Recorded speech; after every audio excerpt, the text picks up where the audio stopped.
Y bueno, tenemos que el control prenatal es básicamente el conjunto de acciones que se van a involucrar en la serie de visitas de la embarazada a la institución de salud y a su respectiva consulta médica. Y estas consultas deben de ser dadas de forma precoz, periódica, que sean completas y de calidad, de amplia cobertura, ofrecidas a la mayor población posible y que se garantice su accesibilidad con el objetivo tanto de detectar tempranamente los riesgos reproductivos o de la gestante, así como prevenir complicaciones durante todo el periodo gestacional y preparar a la futura mamá para pues el parto, la maternidad y su crianza, la crianza del bebé. Entonces, estas consultas prenatales no solamente implican pues la evaluación, una primera evaluación de la mujer embarazada, sino que una revaloración en cada consulta, ya que pues pueden surgir nuevas patologías en diferentes momentos de la gestación.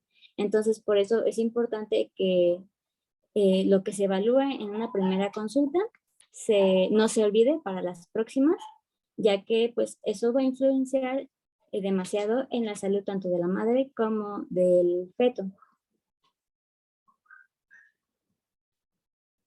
Y bueno, la atención al embarazo y la primera consulta.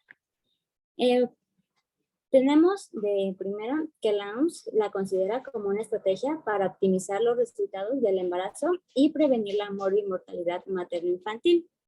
Entonces, se va a comenzar desde la primera consulta, que idealmente debe de realizarse antes de la 10ª semana o en el transcurso de las 12 semanas. Esto para aumentar pues la identificación de alguna enfermedad o algún factor que vaya a implicar la salud de la madre o del producto. Entonces, pues estas citas tempranas van a pues promover la salud y pues bueno, debemos de considerar tanto la promoción de la salud y prevención de estas enfermedades, el seguimiento y el tratamiento de enfermedades existentes, síntomas de urgencia obstétrica y la preparación al parto o preparativos, planes de emergencia en caso de que haya una posible complicación. Y bueno, tenemos que revisar una historia clínica que se registra en el expediente, carnet perinatal o guía para la mujer embarazada. Y pues bueno, esta historia clínica, ya en clases anteriores hemos visto las partes que tienen una historia clínica obstétrica, así que vamos a puntualizar solamente en unos aspectos. Entonces, nuestra historia clínica para esta primera cita de control prenatal debe de considerar sí o sí los siguientes apartados, que es la identificación de la embarazada, que va a incluir su nombre completo y si es posible que se acredite esta identificación, bueno, el nombre de la embarazada con una identificación oficial.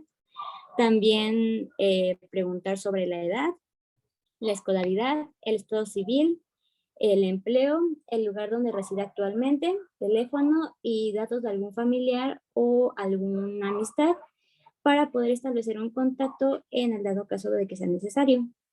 Y también debemos identificar antecedentes familiares, personales patológicos y personales no patológicos, así como antecedentes de embarazos previos.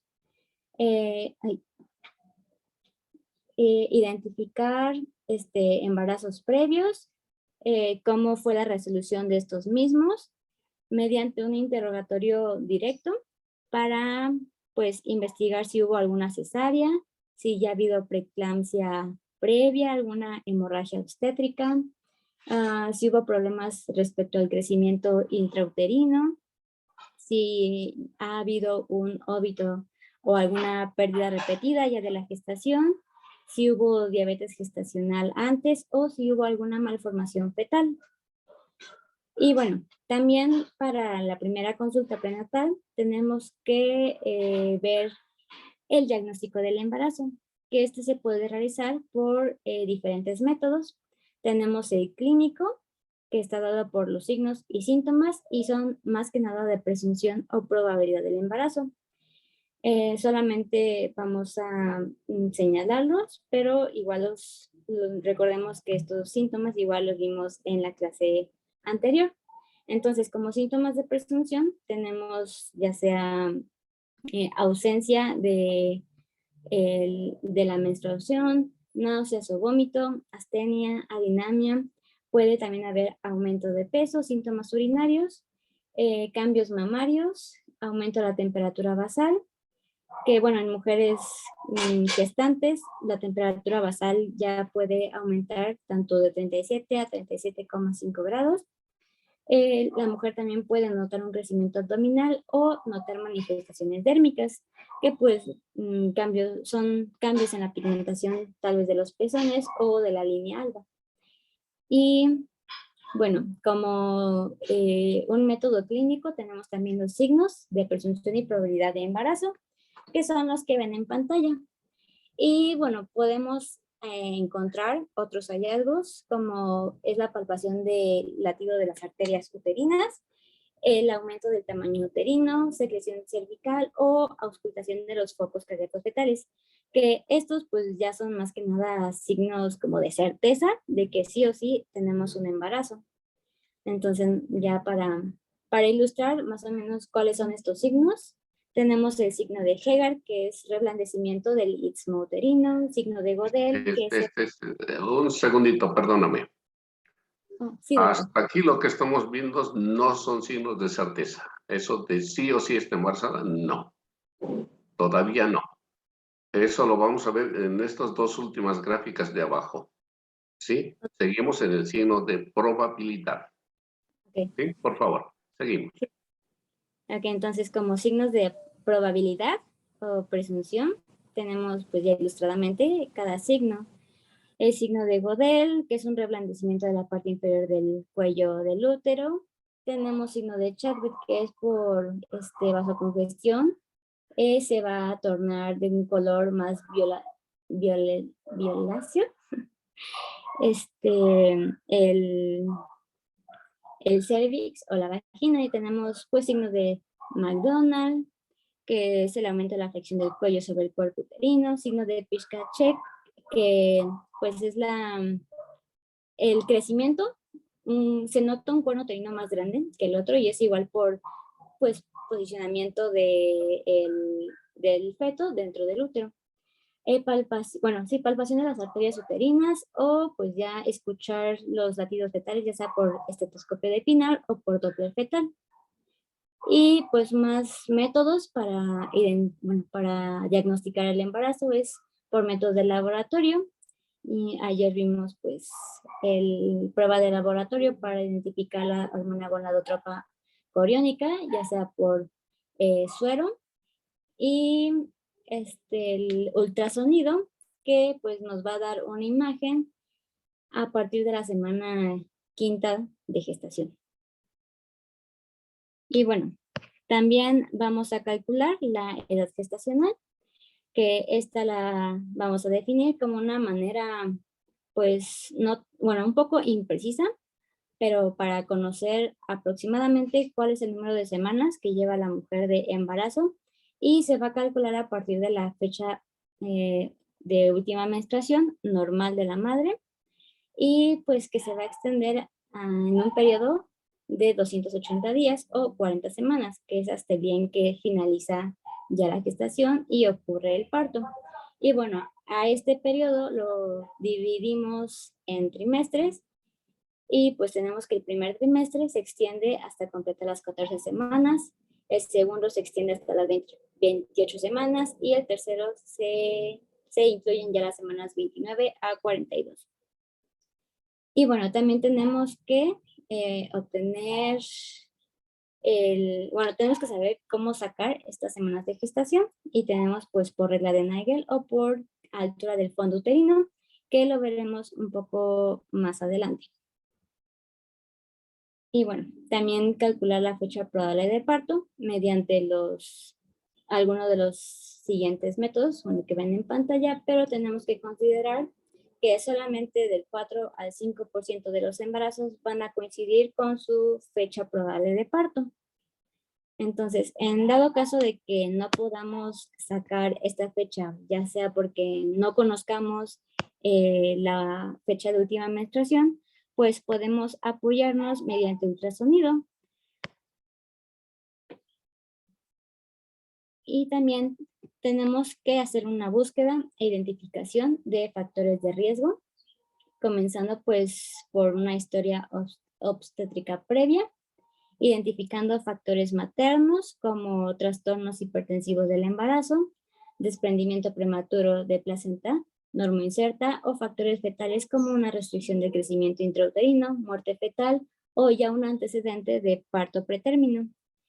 En un embarazo actual tenemos que investigar factores maternos como si ha habido algún trastorno hipertensivo del embarazo, una ruptura prematura de membranas, accidentes de auto durante el embarazo, sangrados vaginales, obesidad, edad materna avanzada o un embarazo logrado por técnicas asistidas.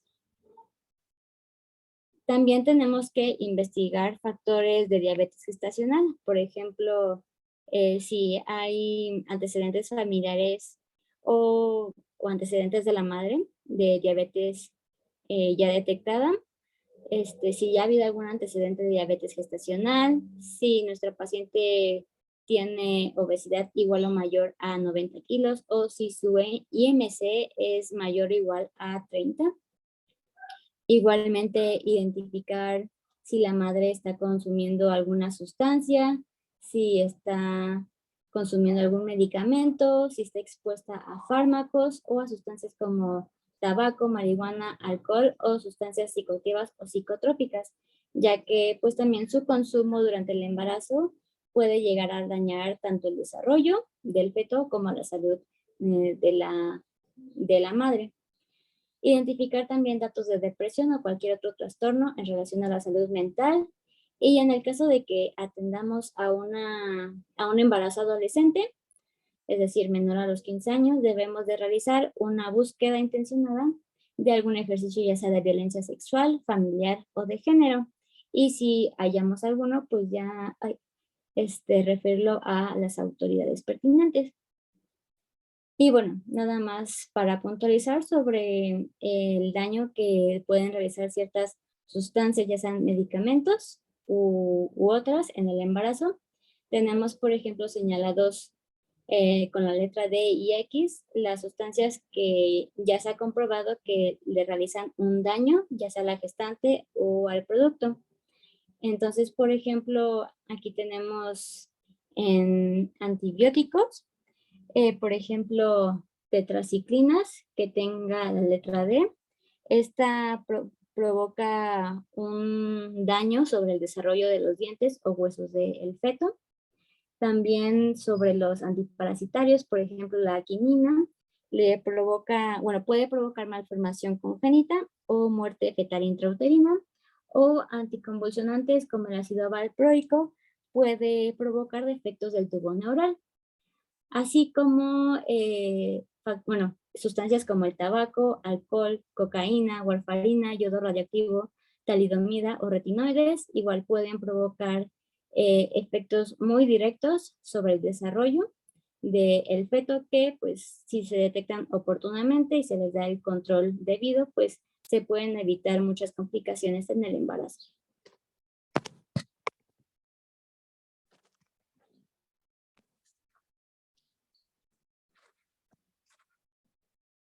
Y bueno, por último, no por último, pero también algo que se debe de realizar para la primera cita de control prenatal es realizar una exploración física en donde obtengamos signos vitales, peso y talla de la madre, evaluación del estado nutricional, si es necesario referirse a consulta odontológica o a estomatología, y pues también medir fondo uterino, realizar examen de citología cervicovaginal en el caso de que no se haya realizado alguna en los últimos 2 años previos, exploración mamaria y auscultación cardíaca materna, que los iremos viendo más a fondo más adelante.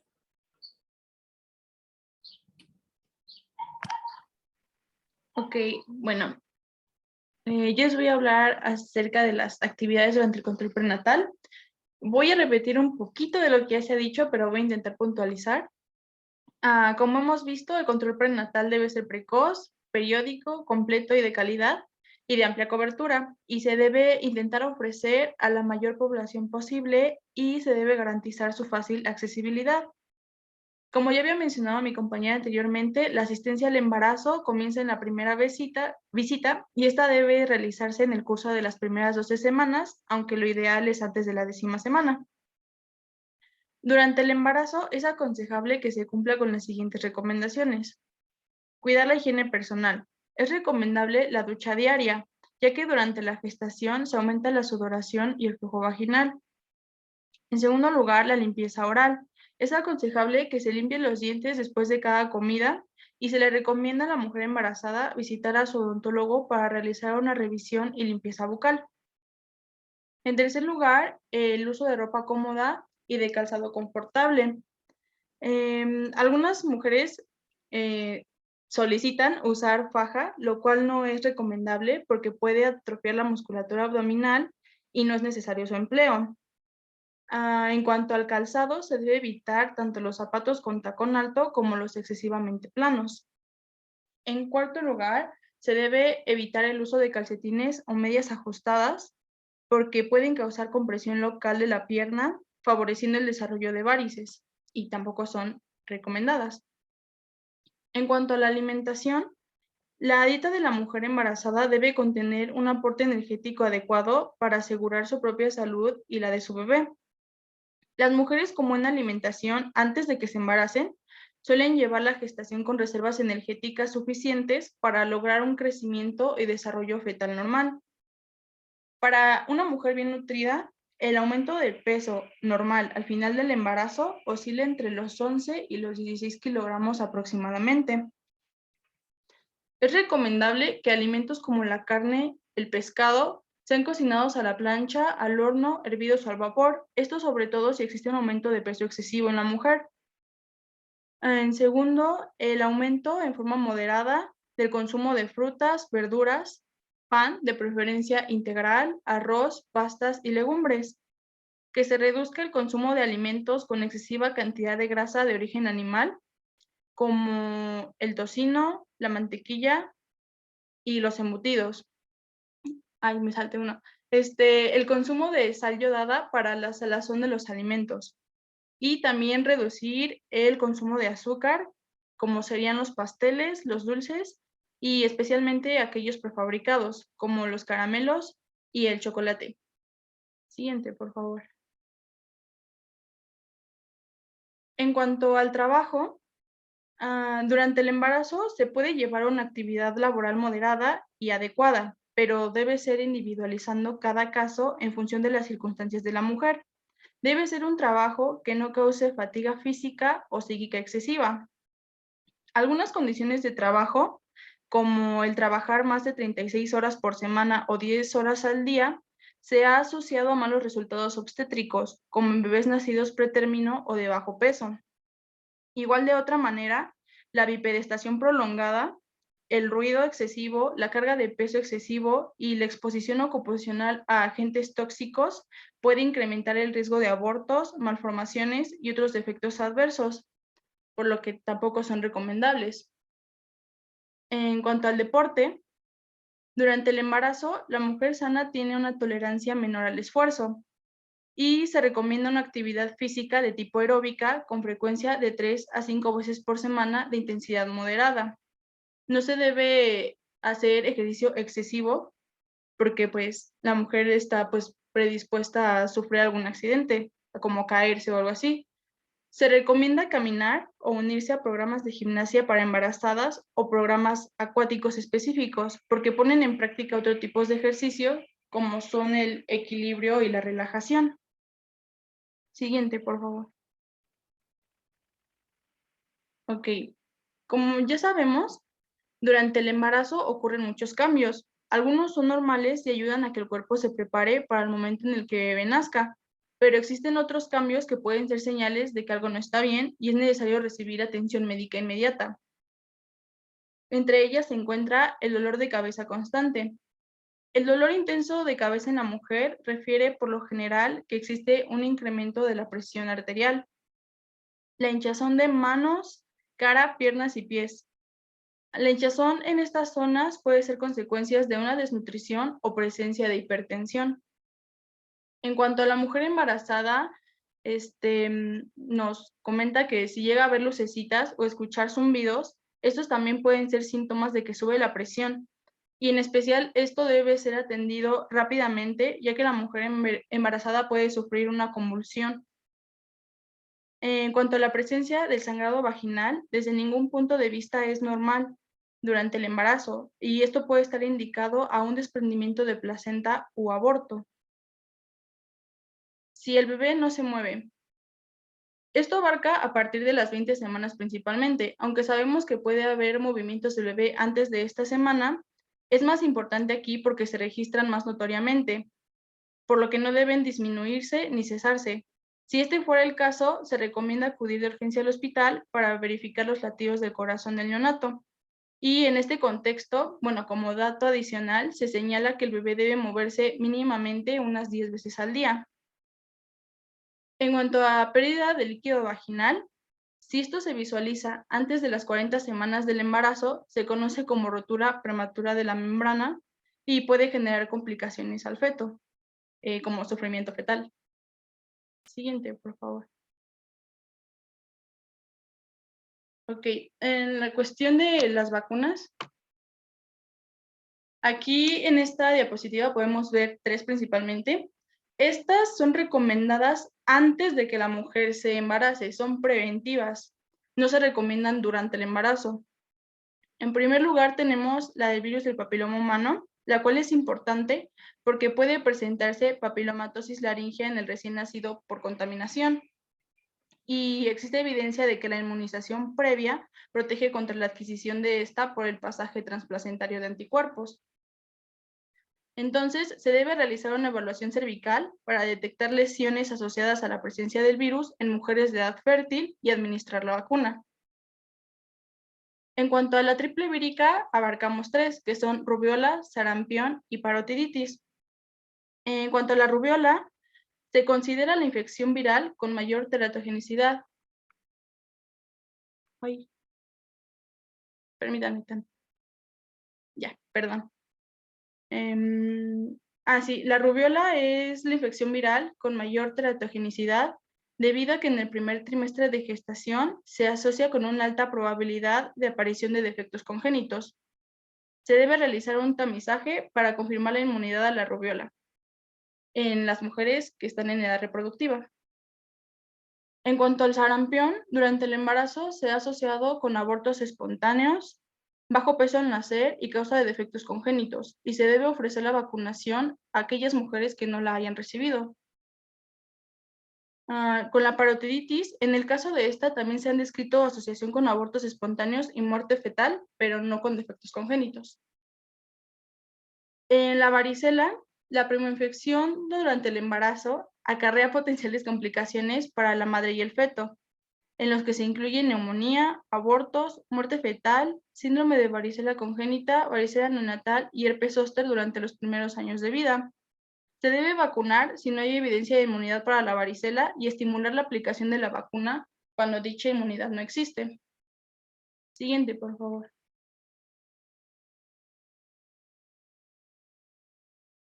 Aquí podemos ver otras 3 vacunas. La hepatitis B también está recomendada que sea previo a embarazarse, aunque también puede ser administrada durante el embarazo. En la hepatitis B, el riesgo de la infección neonatal es del 10% si la hepatitis aguda ocurre en el primer trimestre y el 90% en el tercer trimestre. Si la gestante es portadora crónica, la tasa de infección perinatal es del 10 al 20%.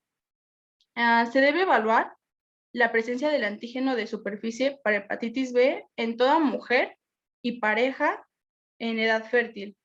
Se aconseja vacunar antes del embarazo a las mujeres consideradas de alto riesgo.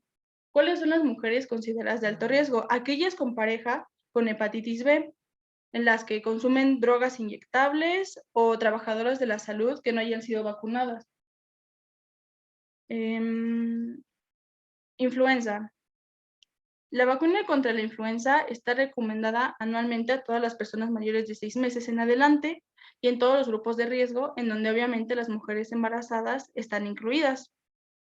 La vacuna recomendada es la influenza trivalente inactivada. Y la tosferina. Esta es aplicable en todos los casos. Se vacuna a partir de la semana 27 de gestación, preferiblemente entre la semana 27 y la 32, aunque se admite adelantarla si hay un riesgo de parto prematuro. Durante los primeros 3 meses de vida, la tosferina es una enfermedad que puede ser grave e incluso mortal, y la vacunación de la madre durante el embarazo hace que ella produzca anticuerpos que llegan al feto a través de la placenta y protegen al bebé más adelante durante sus primeros meses de vida. Bueno, me parece importante mencionar que pues, las vacunas indicadas en el embarazo son seguras y eficaces, tanto para la mujer como para el bebé. Son importantes porque la gestación supone un periodo de mayor vulnerabilidad de la mujer a ciertas infecciones. También, ya no lo puse aquí, pero vi que las vacunas para el COVID-19 sí están indicadas y pueden administrarse antes, durante y después del embarazo sin restricciones específicas. Y principalmente se permiten las vacunas Pfizer y Moderna porque manejan ARN mensajero.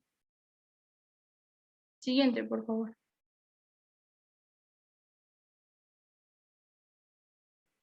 Ok, en cuanto a las prescripciones, encontramos dos principalmente. El ácido fólico, en donde la dosis recomendada mínima es de 400 microgramos al día en toda mujer embarazada, porque disminuye en 93% el riesgo de defecto del tubo neural. En cuanto a la dosis más alta, es de 5 miligramos al día, y esto es en personas embarazadas que presenten casos de uso de fármacos con efecto antifolato, que son anticonvulsivos, diabetes mellitus 1 mal controlada y a su vez también diabetes mellitus 2 mal controlada y tabaquismo activo o pasivo. En el caso de los multivitamínicos, el uso materno de multivitamínicos prenatales está asociado con una disminución en el riesgo de tumores cerebrales pediátricos, neuroblastoma, leucemias, tumor de Williams, tumor primario neuroectodérmico, entre otros. Es recomendable la suplementación con estos en casos de mujeres que presenten bajo peso, en mujeres fumadoras, que consuman sustancias ilícitas, que sean vegetarianas o presenten gestación múltiple. La ingesta de más de un suplemento vitamínico debe evitarse. No está recomendado. Siguiente, por favor. Ok, en cuanto a los exámenes de laboratorio, estos se solicitan desde la primera consulta de atención prenatal. Podemos encontrar la citometría hemática o biometría hemática completa. Es importante por el recuento de glóbulos rojos, hemoglobina y hematocrito, que nos informa si la paciente presenta algún grado de anemia. También el recuento de glóbulos blancos es importante, y el diferencial leucocitario, ya que con este se puede conocer si la madre es portadora de alguna infección. El grupo sanguíneo y factor RH. La finalidad es conocer el tipo de sangre de la mujer embarazada principalmente, aunque en una situación ideal también la de su pareja, para prevenir el desarrollo de una enfermedad hemolítica feto-neonatal. El TP y el TTP, que significan tiempo de protrombina y tiempo de tromboplastina parcial. Son pruebas de coagulación y su importancia radica en que durante el embarazo normal existe un estado de hipercoagulabilidad. Por lo tanto, su estudio se debe a que un número importante de complicaciones se expresan por episodios hemorrágicos. La glucosa. La glucosa es importante porque nos permite confirmar el diagnóstico de diabetes gestacional. Es recomendable realizar la prueba de glucosa plasmática de ayuno en la primera visita prenatal o antes de las 13 semanas para una detección temprana y un plan de acción.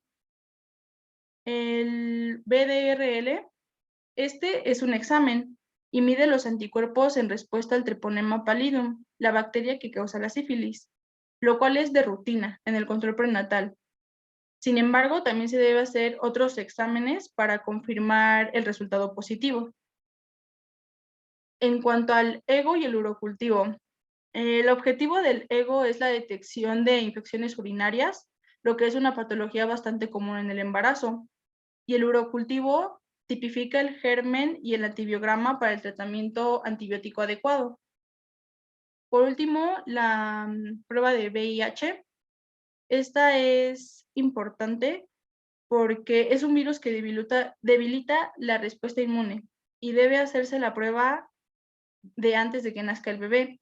Aunque la madre tenga el VIH, el bebé no tiene por qué contraerlo. La mujer embarazada debe autorizar que se realice la prueba por escrito mediante el consentimiento informado para VIH.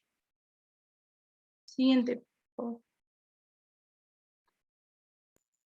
Bueno, ahora vamos a continuar con las consultas subsecuentes y para comenzar vamos a ver el intervalo de consultas.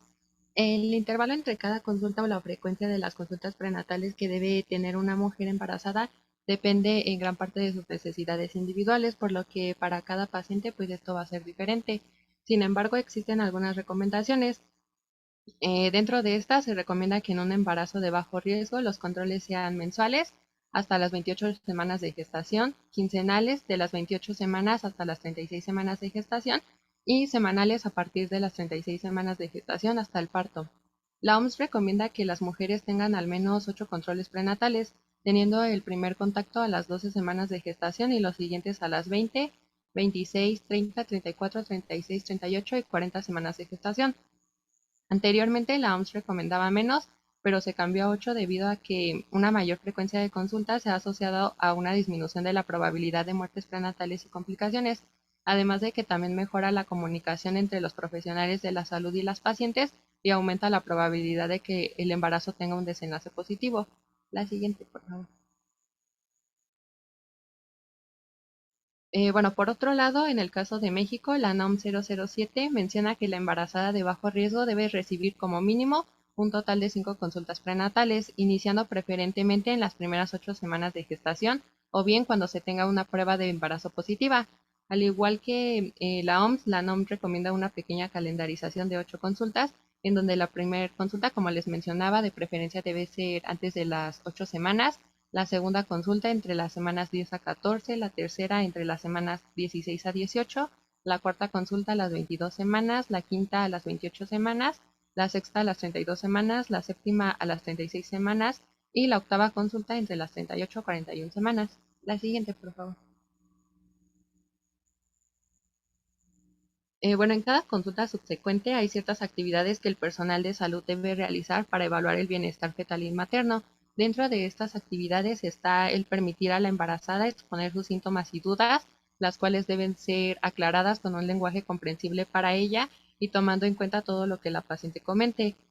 También se debe de hacer un interrogatorio dirigido con el objetivo de buscar datos de alarma en el embarazo e identificar signos y síntomas de urgencia obstétrica, como por ejemplo hipertensión arterial, pérdida de la conciencia, convulsiones, hemorragia transvaginal, dolor abdominal y fiebre. La siguiente, por favor. Bueno, además de todo lo que ya les comenté, en todas las consultas también se debe de hacer una valoración clínica. Esta valoración incluye por el lado fetal la frecuencia cardíaca, el tamaño actual y ritmo de cambio, los movimientos fetales, la presentación, pero en el caso del embarazo ya avanzado, la evaluación con ultrasonografía y por el lado materno la evaluación incluye la presión arterial, el peso e índice de masa corporal y la medición de la altura uterina. La siguiente, por favor. Bueno, ahora les voy a mencionar algunos aspectos importantes sobre estos datos y ya al final de esta parte les pongo una tablita en donde ya, bueno, es una recomendación del INSS en donde se hace la sugerencia de las actividades que se tienen que realizar ya como tal en cada control. Bueno, en cuanto a la frecuencia cardíaca fetal, este es un método clínico de evaluación de la salud fetal muy importante, ya que su alteración es considerado un dato de alarma temprana para la sospecha de fetos que podrían tener un mayor riesgo de pronóstico adverso. y bueno, sus rangos de referencia son de 120 a 160 latidos por minuto. En cuanto a los movimientos fetales, el objetivo de monitorearlos es disminuir la mortalidad fetal debido a que una disminución de los movimientos se asocia con resultados desfavorables para el producto. Estos movimientos pueden variar en fuerza y frecuencia, sin embargo, se aconseja un mínimo de 10 movimientos fetales por un periodo de 2 horas. La siguiente, por favor. Bueno, como les comenté al inicio, se debe de hacer una evaluación de la salud fetal con ultrasonido. Se recomienda que en cada trimestre se realice uno, ya que facilita una detección más precoz de complicaciones brindando un tratamiento oportuno. Permite la detección de embarazos múltiples, el retraso del crecimiento intrauterino, anomalías congénitas, presentación anormal como las que pueden ver en la imagen, placenta previa y también ofrece una estimación de la edad gestacional. La siguiente, por favor. En cuanto a la valoración materna, la medición de la presión arterial se debe realizar desde la primera visita prenatal con el objetivo de determinar la presencia de trastornos hipertensivos del embarazo. Lo que se recomienda es mantener las cifras, la sistólica entre 115 a 120 milímetros de mercurio y la diastólica entre 65 a 80 milímetros de mercurio. También es importante que se valore el estado nutricional materno antes y durante la gestación, debido a que es un determinante fundamental para el crecimiento fetal y el peso del recién nacido. Además, bueno, se comenta que las mujeres que tienen una ganancia de peso adecuada durante la gestación presentan una mejor evaluación durante el embarazo y el parto. El objetivo de su medición es tratar de evitar diabetes gestacional, bajo peso al nacer, prematuridad, retardo en el crecimiento intrauterino y productos macrosómicos. Y bueno, como pueden ver en la diapositiva, les puse la fórmula para obtener el índice de masa corporal, que como sabemos es peso en kilogramos sobre la talla al cuadrado. Y también una tablita del IMSS, bueno, de la guía de práctica clínica, en donde se muestra la ganancia de peso recomendado durante el embarazo. En el caso de una paciente con bajo peso, la ganancia de peso que se recomienda es de 12.5 a 18 kilogramos, cuando tiene peso normal de 11 a 16.5 kilogramos. Sobrepeso, la ganancia de peso recomendado es de 7 a 11.5 kilogramos y en los casos de obesidad de 5 a 9 kilogramos. Y bueno, como pueden ver, mientras más bajo sea el índice de masa corporal, la ganancia de peso recomendado es mayor, a comparación de que si el índice de masa corporal es mayor, la ganancia de peso recomendado pues es menor. La siguiente, por favor. Y bueno, ya por último, de esta parte, la altura uterina es aquella que se mide como la distancia sobre la pared abdominal desde la parte superior de la sínfisis del pubis hasta la parte superior del fondo uterino. Permite verificar el crecimiento fetal normal y detectar posibles alteraciones y como mencionó mi compañera anteriormente, para calcular la edad gestacional. Para su medición se requiere de una cinta métrica flexible y se realiza con la paciente en decúbito dorsal, como pueden ver en la imagen. Se coloca el extremo de la cinta en el borde superior del pubis y se desliza entre los dedos índice y medio de la mano contraria hasta alcanzar con el borde de la mano el fondo uterino. Y aquí también les puse una tabla de la guía de práctica clínica en donde muestra la altura uterina esperada en función del trimestre de gestación. A las 18 semanas de gestación se espera una altura uterina de 20 centímetros. A las 22 semanas una altura de 24 centímetros, a las 26 semanas 28 centímetros, a las 30 semanas 32 centímetros y a las 33 semanas 34 centímetros. La siguiente, por favor. Y bueno, esta es la tabla que les mencionaba, que es una sugerencia de la guía de práctica clínica sobre las actividades que se tienen que realizar pues en cada control. En la primera parte muestra lo de la visita inicial, pero eso ya no se los voy a mencionar porque ya fue lo que mencionaron mis compañeras anteriormente. Ahorita nada más nos vamos a enfocar en lo de las consultas posteriores. En cada consulta, como pueden ver, se debe de evaluar la revisión, bueno, se debe hacer la revisión de la frecuencia cardíaca fetal, la medición de la altura uterina, la evaluación de los movimientos fetales y la evaluación de la presión arterial, el peso materno y el índice de masa corporal. Además, en la visita entre las 14 a 24 semanas, en la otra visita de las 28 a las 34 semanas y en la de las 34 a las 41 semanas, también lo que se debe de hacer es un ultrasonido para evaluar la salud fetal. Y bueno, por último, en la visita de entre las 34 a las 41 semanas, también es muy importante que se evalúe la presentación fetal para evitar complicaciones a la hora del parto. En cuanto a las pruebas de laboratorio, lo que se debe de pues mandar a hacer en cada una de las consultas Es una determinación de proteinuria por tira reactiva en orina. Y en el caso de la visita de entre las 24 a las 28 semanas, también se debe de solicitar una biometría hemática y una curva de tolerancia a la glucosa. Y también, además de todo esto, en todas las consultas lo que se debe de hacer es hacer el hincapié o estarle como recordando a la paciente los signos y síntomas de alerta obstétrica para que en cuanto ella sienta algo o ella observe algo, lo comunique al personal de salud. Y también en la última visita, que sería la de las 34 a las 41 semanas, lo que se recomienda es hacer la promoción de la lactancia a la madre. Y aquí pues también se le debe de brindar la información necesaria. La siguiente, por favor. Y bueno, ya para finalizar, vamos a revisar rápidamente los criterios de referencia y contrarreferencia. La siguiente.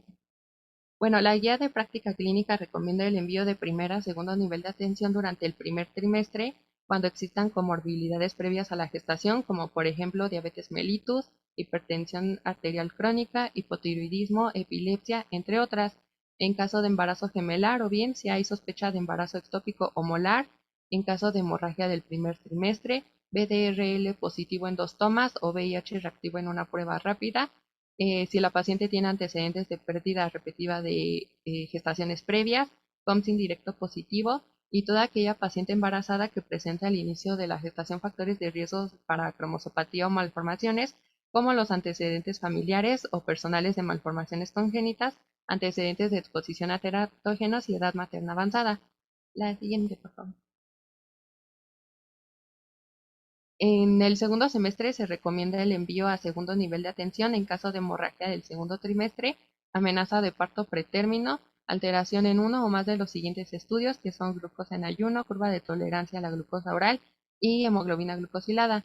También cuando exista detección de proteinuria, ya que como sabemos la proteinuria es un signo de sospecha de preeclampsia, por lo que es importante que la paciente reciba atención especializada en estos casos. Y por último, si se diagnostica malformación fetal. La siguiente, por favor. En cuanto al tercer trimestre, se recomienda el envío a tercer nivel de atención en caso de alteraciones en la presentación fetal, hemorragia del tercer trimestre, diagnóstico de preeclampsia o que se tenga una alta sospecha de la misma, oligohidramnios o polidramnios, o bien alteraciones en la implantación placentaria como el desprendimiento de placenta y la placenta previa. Y bueno, por último, tenemos otros criterios de referencia sin distinción del trimestre, que son las infecciones urinarias y bacteriuria sintomática en las pacientes embarazadas resistentes al tratamiento. La siguiente, por favor.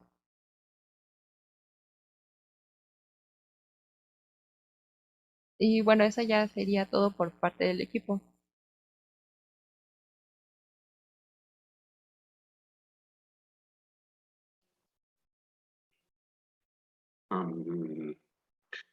Voy a mostrarles algo.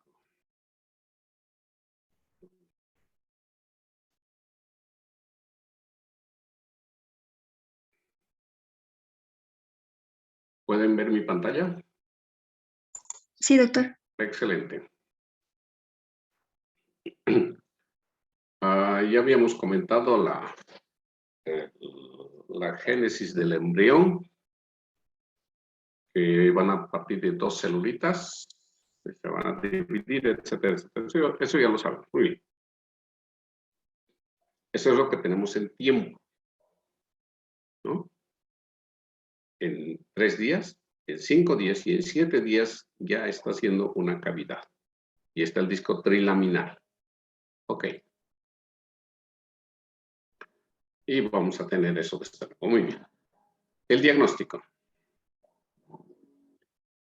Se debe considerar cuando se presenta atención médica a una edad en edad reproductiva, con vida sexual activa y cuando haya una falta de ciclo menstrual. Estas son cosas generales. Y vamos a tener esto. Sentimiento de culpa. ¿Estaré o no estaré embarazada? La familia todos felices. Sí, voy a tener un hermanito. El papá todo mono, ya empezando a presumir que va a ser papá. Hasta los animalitos dicen sí. Y esta es la feliz embarazada planeando, esperando el resultado de su prueba de embarazo. Y Como es un embarazo planeado, van a ir a consulta prenatal esposa y esposo, papá y mamá, porque van a compartir la consulta prenatal. Pero si no fue planeado, ya es otra cosa. Empieza con un dolor de cabeza, ¿no? Y entonces vamos a hacer nosotros un diagnóstico que va a ser clínico, también biológico, inmunológico y ecográfico. Y va a depender del tiempo del embarazo y también de la disponibilidad que tengamos de esos recursos. Para eso vamos a tener unos signos de sospecha de embarazo, unos signos de presunción y unos signos de certeza. Muy bien. Sospecha. Esto es lo que nos va a decir la paciente. Sospecho que estoy embarazada porque no he reglado. Sospecho porque tengo náuseas y vómitos. Sospecho porque las mamas me han crecido. Estoy fatigada. Mire, tengo las manchas cutáneas. Estoy orinando a cada rato. Se elevó mi temperatura. Pero todo esto es lo que la paciente va a venir con nosotros y nos va a decir, sospecho que estoy embarazada. ¿Sí?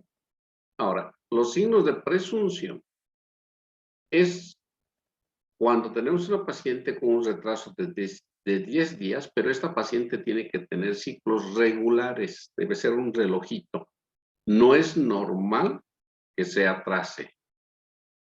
Ahora, vamos a tener modificaciones en mama, que los vamos a poder ver, un aumento de volumen de mama, aumento de la red venosa y los tubérculos de Montgomery. Eso lo vamos a ver. También la red venosa de Haller. Bueno, entonces vamos a tener también cambios cutáneos. Puede asociarse al uso de anticonceptivos también. Vamos a tener un cloasma, sobre todo a las 16 semanas. La pigmentación de la línea alba va a empezar a aparecer estrías abdominales y también en mamas y también en glúteos. ¿Sí? Están los de Montgomery. Aquí está el cloasma, aquí está la línea negra, la línea alba, las estrías. Se va a asociar generalmente en un 7% de infección de vías urinarias, porque va a tener colaquiuria, tenesmo, dolor lumbar.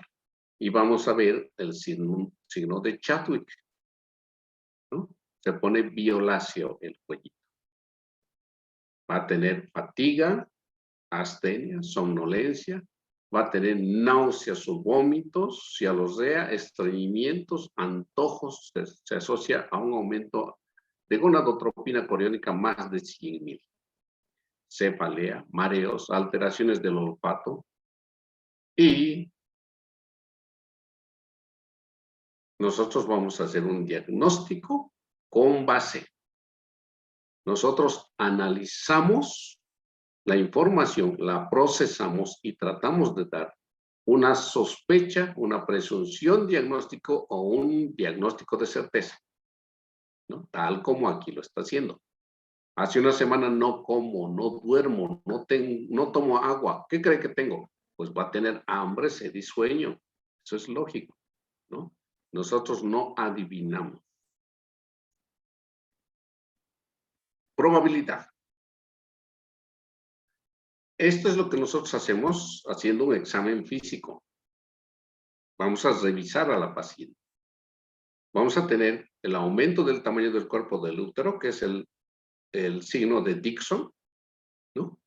Cuando ustedes vean una embarazada que el embarazo, como dice, perdón, la pancita crecida llega al ombligo, sin temor a equivocarse, van a decir tiene 20 semanas de embarazo.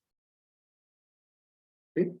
A partir de las 12 semanas, apenas se puede palpar el útero haciendo una exploración bimanual.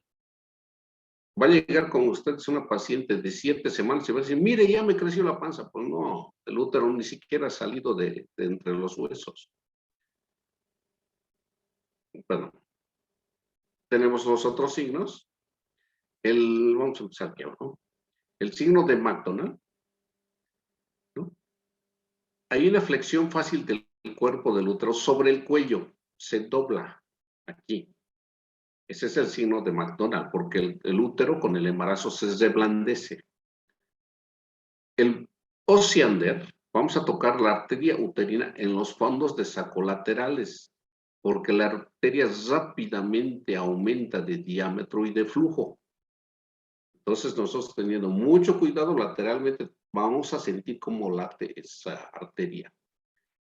El signo de Noble y Dubin es la disminución de la profundidad del saco lateral porque está creciendo y se está expandiendo, es más cortito.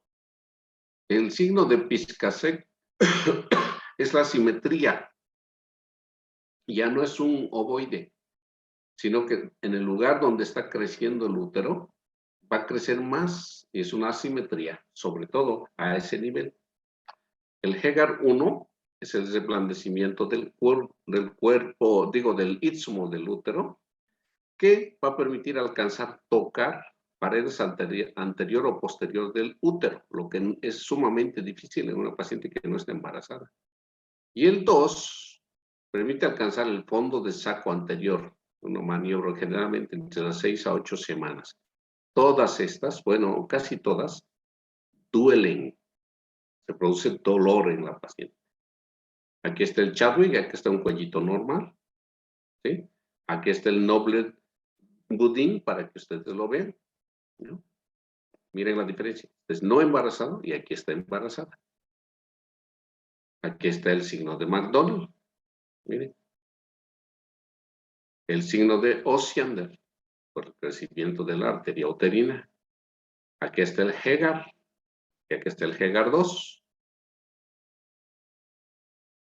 Aquí está el Piscasek. Aquí está el signo de Brown von Ferwal. ¿Sí? Hay un reblandecimiento justo donde está implantado el embrión. El signo de Godel. El signo de Ladin. Un reblandecimiento, sobre todo en el lugar donde hay una implantación. Ese es el lugar más el peloteo del bebé, ya cuando está grande. El signo de Braxton Hicks es el cambio de morfología y consistencia del útero, ¿no? O sea, se toca suavecito, ya no es resistente. Va a haber percepción de movimientos fetales entre las 16 y 20 semanas. Y ya tenemos en camino algo. ¿Sí?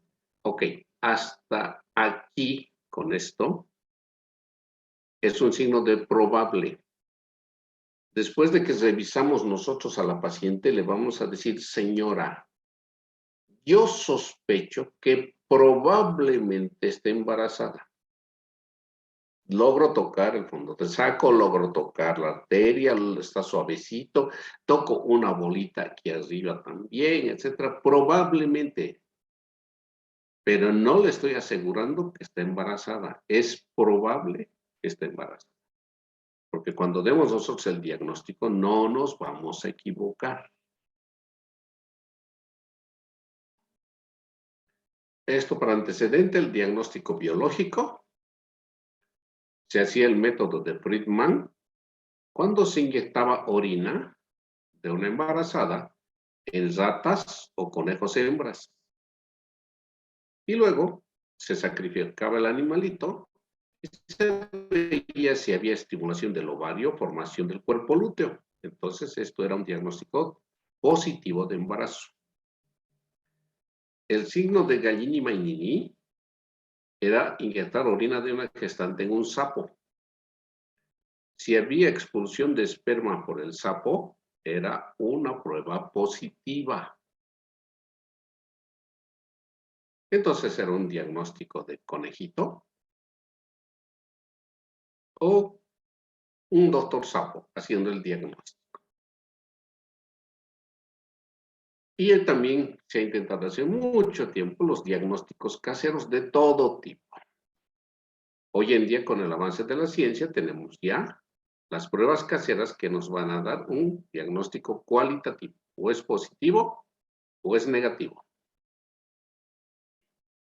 Y ahora sí, tenemos empleo de tecnología, donde vamos a decir definitivamente si es positivo o negativo. Y vamos a tener factores Cualitativos ya dijimos, y va a haber cuantitativos por la subunidad, sobre todo la subunidad beta. ¿Sí? Desde el día 6 de la concepción podemos determinar la gonadotropina fracción beta. Nos va a servir en el mantenimiento del cuerpo lúteo y la presencia de progesterona. Aquí tenemos el sacro trilaminar y aquí tenemos el cuerpo amarillo en el útero, digo en los ovarios. ¿Sí? Muy bien. Y tenemos otras determinaciones que son el de aglutinación, el de ELISA, el de radioinmunoanálisis, el ensayo de inmunofluorescencia, el inmunoradiométrico y los inmunocromatográficos, ¿no? Depende, cada uno, cuanto más temprano lo detecta, desde luego el costo va a ser mayor. Y el cualitativo en orina, 50 miliunidades o superiores a las 2 semanas después de ovulación, en 2 minutos tenemos el resultado. Y en sangre va a detectar 25 miliunidades, ¿sí? Con un pico máximo a las 8 a 12 semanas. Y nos va a dar un valor, y ese valor lo va a traspolar a una tabla y nos va a decir de cuántos días o semanas se trata el embarazo. Aquí tenemos el de gonadotropina que va subiendo, subiendo, subiendo y luego de las 14 semanas más o menos empieza a bajar. Y este otro, prueba de embarazo, o es positivo o es negativo. No hay vuelta que darle. Y los otros signos de certeza, ultrasonido, ya escuchamos la actividad cardíaca, podemos hacer una embrioscopía, que no es nada ideal el procedimiento, o una fetoscopía tampoco, ya percibimos perfectamente movimientos fetales, o le vamos a tomar una placa de rayos X.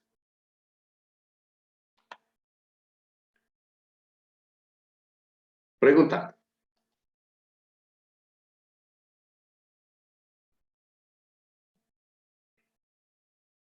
Cuando yo dé el diagnóstico de embarazo, no me voy a echar para atrás.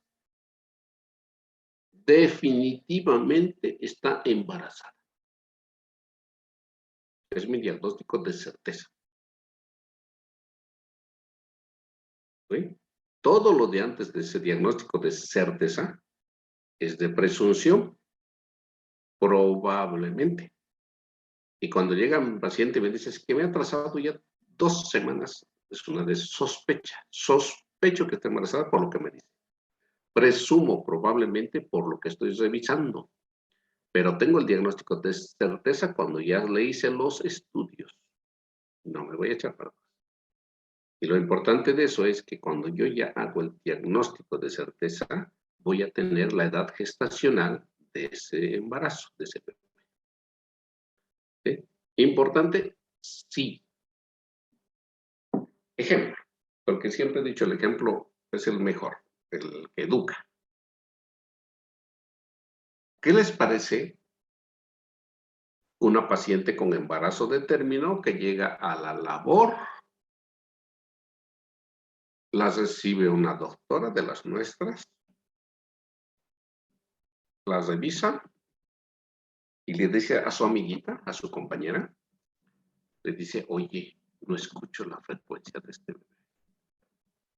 ¿Cómo que no escuchas? No, no lo escucho. Y va la amiguita a revisarla y dice, no, no lo escucho y no lo toco bien, pero no, tampoco lo escucho. ¿Qué hacemos?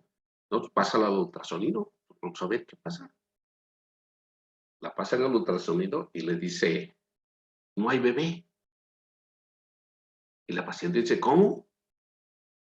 Si ya tengo dolores de parto, he hecho todos mis controles prenatales, tengo todas mis revisiones y hasta tengo ultrasonido con embarazo. Señora, yo no veo ningún bebé.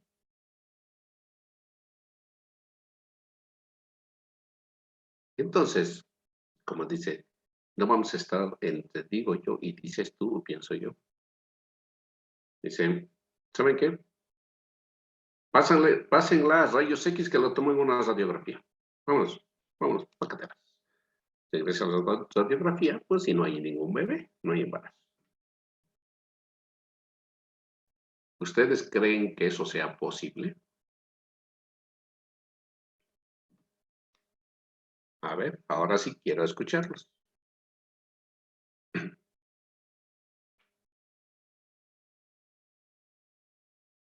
Yo creo que sí, doctor, porque había mencionado clases anteriores que se podría dar lo que era un huevo muerto, que es cuando no se, bueno, no se desarrolla, no proliferan las células que forman al embrión como tal, sino que nada más las membranas y la placenta. Ok, Miguel, muy bien. Excelente. ¿Alguien más? Yo igual pienso que sí, o sea, en dado caso de que, no sé, pienso en un embarazo molar, de que pues sí hubo o hay algo que está ocupando el útero, que no es un bebé y que pues tal vez pudo haber dado signos de un embarazo, pero que pues todo se de que no. Ok.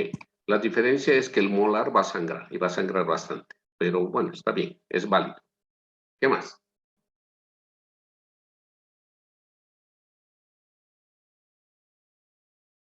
¿Un embarazo ectópico, doctor? El ectópico más bien sí va a ser rápido porque se va a romper. Y al romperse nos va a meter en problemas y también a la paciente. Depende de dónde esté localizado. Hay embarazos ectópicos que sangran un horror, ¿no? Pero, bueno, no, en este caso no, no ectópico no, ¿no? Eso es sintomático y es quirúrgico. Pero, como dice, ahí va. Un embarazo y un embarazo. ¿Qué más?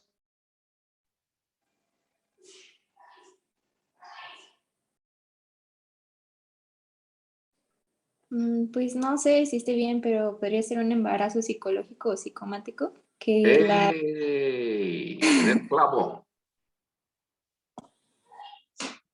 El problema no es de la paciente. Para que llegue a la labor, a urgencias de labor, urgencias tocoquirúrgicas con nosotros, es un embarazo de término. ¿Cuántos médicos la revisaron? 2. Solo 2, qué bárbaro, no. No o estamos nunca diciendo que asistió va a a su haber, consulta prenatal. va a haber controles prenatales, no sé cuántos. Va a llegar a la labor, a control de la urgencia. La citamos cada 3 días, cada 2 días. O sea, desde su unidad de medicina familiar. O sea, fueron muchos médicos. Y desde luego que todos los médicos, a partir más o menos de las 14 semanas, incluso menos de eso, todos los médicos escuchan frecuencia cardíaca. Es una ley con una paciente embarazada escuchar la frecuencia cardíaca. ¿Cuántos médicos escucharon frecuencia cardíaca? No es posible. Hoy en día ya no usamos el PINAR y es un artículo de museo, aunque de vez en cuando lo sacan. Utilizamos el Dotone y con eso, sobre todo, en lo particular yo, hago que la paciente lo escuche. ¿Está escuchando, señora? El bebé está vivo y está bien. ¿Lo escucha? Ah, sí, sí, sí, lo escucho. ¿No? Porque si algo le sucede a ese bebé, la paciente me va a decir, este médico no lo escuchó, ¿no? Por eso la paciente debe escuchar. Y es más, cuando van a urgencias, cuando les dicen regresen mañana, en 2 días o en 3 días, hacen que anoten la hoja. Escuché vivo a mi bebé. La paciente lo anota. Por eso es importante. Que esto que le estoy contando y es caso real, el médico no hizo diagnóstico de embarazo. No tuvo un diagnóstico de embarazo. Puede ser, como dijo el compañero, que haya sido un aborto y ni cuenta se dieron que abortó la paciente. Y de ahí se siguió. Como le entran a la comida hasta panza, dicen. ¿Sí? Ese es el uno donde no había. El otro. 18 años de edad, llega conmigo, está con dolor de trabajo de parto, la reviso, tiene 5 o 6 de dilatación y no sé qué me la fuerte y sospecho, no sé qué. Ese es el médico que dice, ¿sabes qué? No sé qué tiene esta paciente, pero esta paciente no se va a ir. Le digo, oye, ¿y tu familia sí sabe que estás embarazada? Me dice, no. ¿Y cuándo pensabas decirles? Era un martes. Este sábado pensaba decirles, pues no vas a llegar al sábado, porque este bebé no llega a medianoche. ¿Qué van a hacer?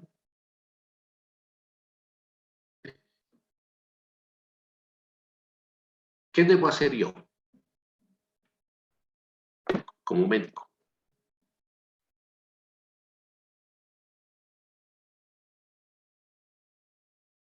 ¿Se puede notificar a la familia? Ok, me encanta, muy bien. Yo tengo que avisar a la familia. ¿Saben por qué?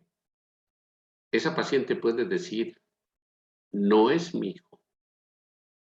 Yo no estaba embarazada. A mí me lo pusieron.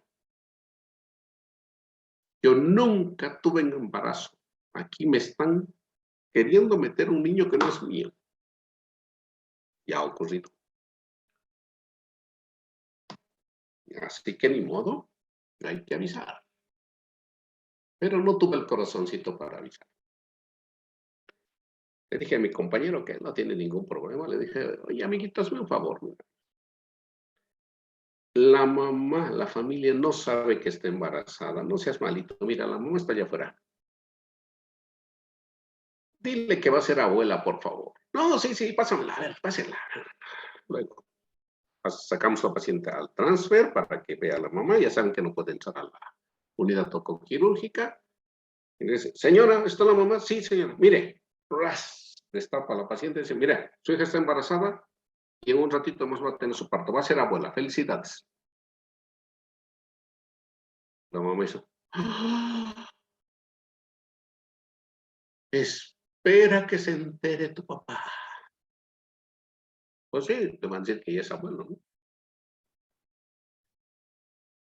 No lo vean del otro lado. ¿Cruel? No lo sé.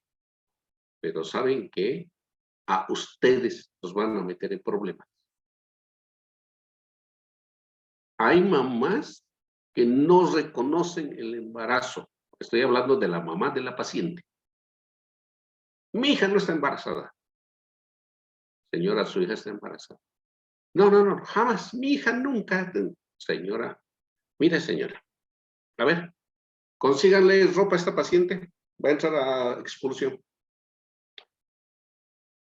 Se hace vestir a la paciente, se le pone gorro y todo lo demás para que la mamá vea cómo van a ser su nieto o nieta. Porque nos va a decir que nosotros se lo pusimos, que le estamos poniendo un hijo que no es de su hija, ¿no? Y eso aplica no solo para la mamá, para el papá o para el esposo o para quien sea. Porque nosotros nos vamos a evitar ese problema. ¿Sí? Entonces, en vivo y en directo para que vea cómo están haciendo su descendiente. ¿Sí? El día que les toque a ustedes, se van a acordar de mí. Y cuando se acuerden de mí, van a hacer lo que ahorita les estoy contando. Si no lo van a hacer, también se van a acordar de mí, porque van a estar en problemas. ¿Sí? Entonces, estas cosas uno lo va aprendiendo de a poquito. Ya. Como dice, les di un tip. ¿Sí? Muy bien. Ahora quiero enseñarles, ya que estamos en esto, el ultrasonido. ¿Dónde estaba? A ver, ¿dónde está? Bueno, dejen buscarlo un tantito porque creo que lo quité porque estaba viendo el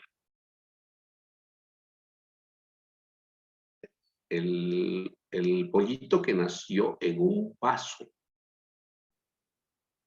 de cristal. Ok.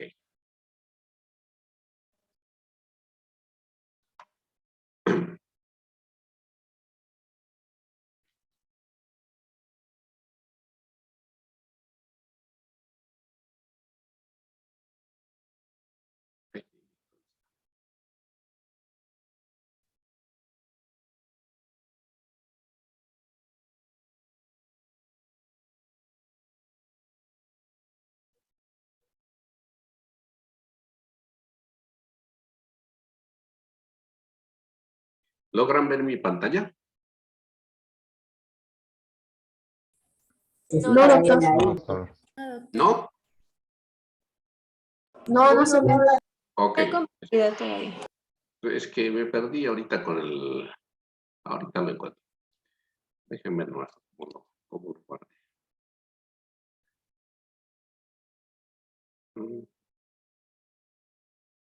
Ok.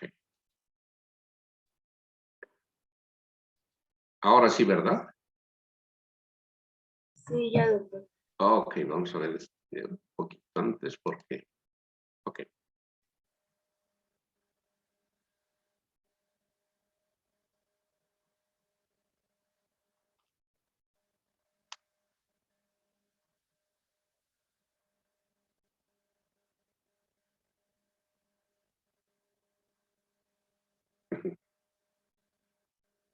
¿Logran ver el corazoncito?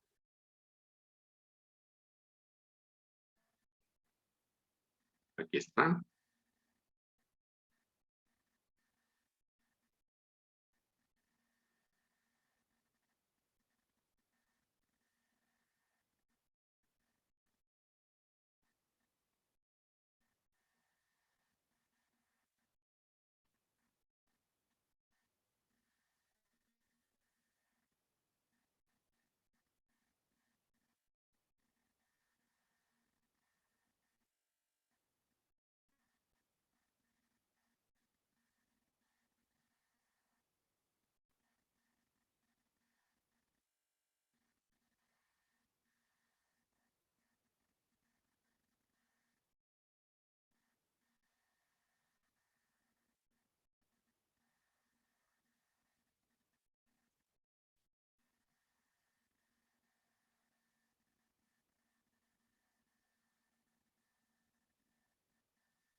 Ok, aquí abajo está el corazón, la frecuencia cardíaca.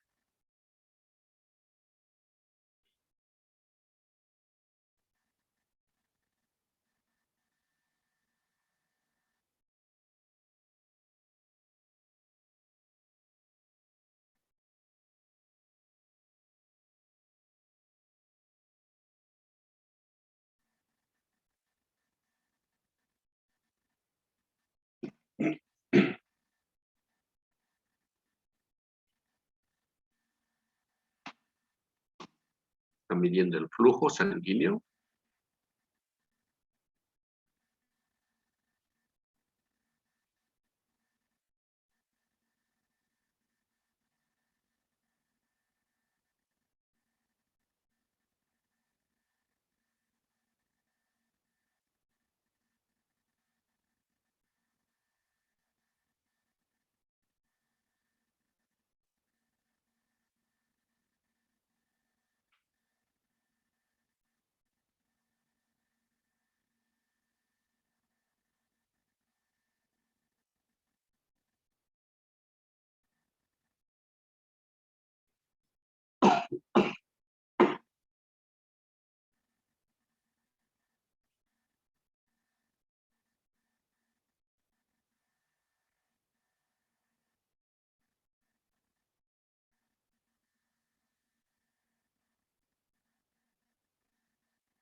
¿Lo vieron? Sí, doctor. ¿Verdad que es un embrioncito pequeñito? Y ese que estamos viendo es un promedio de 6 semanas, pero nosotros en mi hospital hemos visto de 4 semanas. Muy bien. ¿Algún comentario? ¿Preguntas? Yo tengo una pregunta, doctor. Adelante. ¿Cuánto tiempo previo a la concepción se tiene que administrar el ácido fólico para prevenir los defectos del tubo neural? Pues en realidad cuando la paciente ya, bueno, ese es un caso ya planeado, ¿no? Lógico. Pero es ya cuando la paciente diga, deseo un embarazo. Bueno, desde entonces vamos a iniciar a darle su ácido, que no hay ningún problema. Y vamos a pedirle los estudios preconcepcionales, ver que todos los parámetros estén bien, vamos a checar a la pareja, vamos a pedir estudios cultivos y demás para asegurarnos de que no tengan ningún problema en ese embarazo, ¿no? Entonces, lo antes posible, lo iniciamos. Gracias, doctor. A servirle. ¿Alguien más?